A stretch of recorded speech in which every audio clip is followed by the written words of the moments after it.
be businesses in 20 years where like people are gonna charge you to like take a walk with them. And you're gonna pay real fucking money for it. This is gonna be real.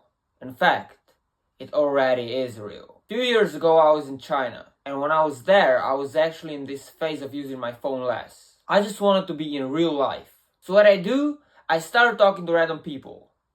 People outside my group. So I noticed that people often act like they're very closed, but actually they're very approachable. And usually they're surprised by a random stranger approaching them with no intentions. I was on an airplane sitting next to random people. I was like, I'm just so bored. I have nothing to do. Let me just talk. And most Chinese don't speak English, but we communicated somehow. So I took my phone, used Google Translate, and showed it to the guy. But as we landed on the airport, I was just out of the plane, found my group rushing out. And as I'm running through the airport, this guy runs after me and gives me this. I was really surprised how a little conversation can be so meaningful to a person. And this makes me realize that a lot of people actually feel bored and lonely.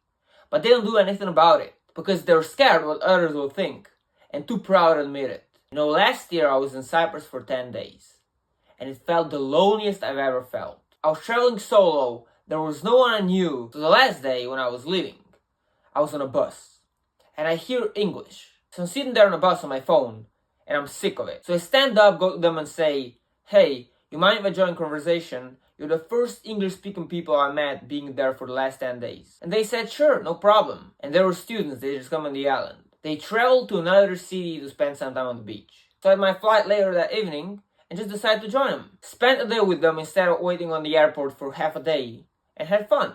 Being social really isn't that hard. You just gotta be willing for it to be weird at the start.